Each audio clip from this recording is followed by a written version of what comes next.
All right, YouTube, welcome back to the channel. Today we're going to be talking about our Smitty built compressor and a couple other things that we got recently to help out the High Desert Gladiator. Stay tuned.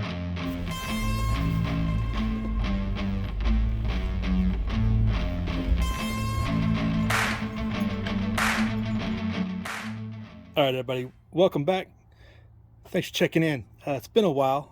I've been negligent on the YouTube, but it's not being said I haven't been doing Jeep stuff.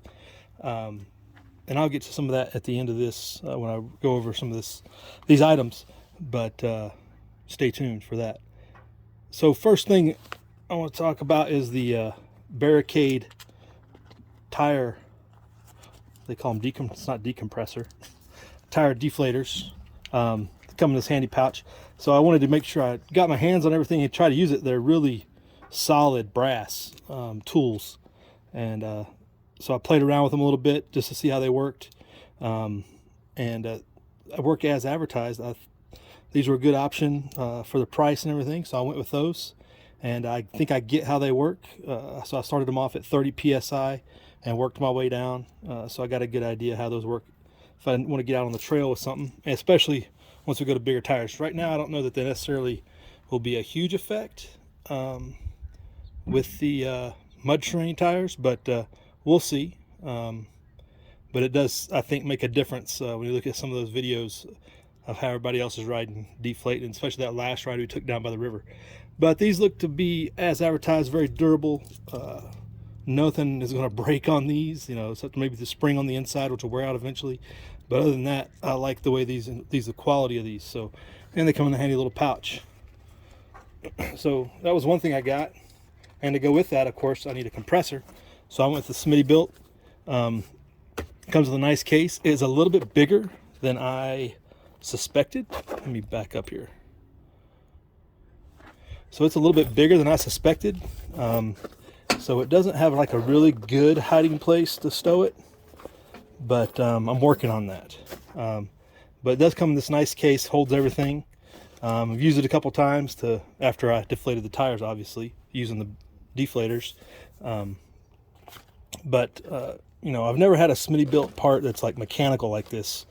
I don't know if they make a lot of them. I've got bumpers and other parts and stuff from them on the JK in particular, but this all seems to work well. Good that it's not a paper instruction manual. It's a laminated, like waterproof material. So that's going to last for a long time in there. The hose is nice and long, and I'll demonstrate this here in a little bit. But the hose basically, I have to hook up the compressor with to the battery there, and it leans over the side, sets off to the side of the vehicle, and so it can set up front by the front right tire, by the battery, and this hose can still reach the left rear, bringing it over the cab, or over the tailgate, I should say. If I was to have a canopy or a cab over camper, I'd have to go under, I think, or rearrange somehow. So that might be the only sticking point, is if you had a canopy or something like that covering your bed, but it goes over the top of the bed otherwise to easily reach that left rear. So that hose length was really good. I have to play around with. I could probably bring it around and back behind the back tire. We'll take a look at that. But this works.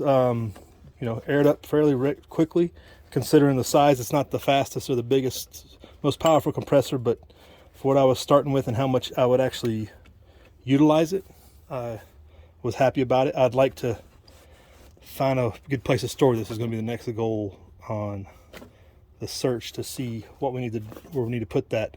I've seen people mount them in the bed. If I had a canopy, I might mount it in the bed up here by the rear wheel well.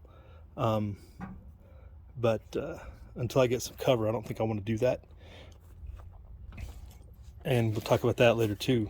We got some plans, talking about what's coming in the future. So those two of the items. Let's go check out the Oracle lights I installed as well, that I kind of put a picture out for. So I kind of talked about the Oracle light install, and here they are. I mounted them in the hood scoop. Once we went with that, it wasn't the easiest job.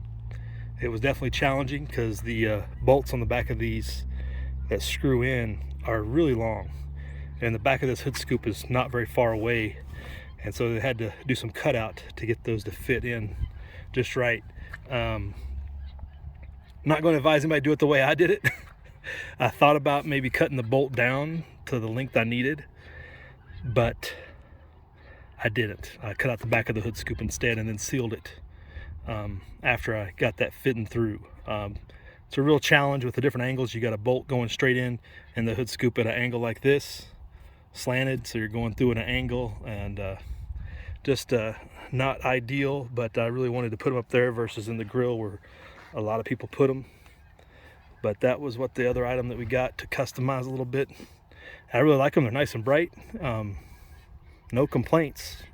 Just the way I decided to install them wasn't standard, and getting this hood scoop not only out was a little challenging, but putting these in a way that they would stay in nicely inside there with the way the hood scoop is designed. Had to cut out the back. That was if you do that, maybe there's a video out there of how to do it, but I didn't find one. And so be advised, if you look to do something like that, it could be rather challenging. So that was the lights. Here's a couple pictures of in operation. So that's kind of the rundown on these items. Hopefully we get to use them a lot this summer in particular. Get out doing some wheeling. I think the Jeep Club's got some trips coming up, and see whatever other trouble we can get into. But I'll close out here with the recent Jeep Club meetup pictures and some video that I didn't get to share very much of. Still figuring out the YouTube.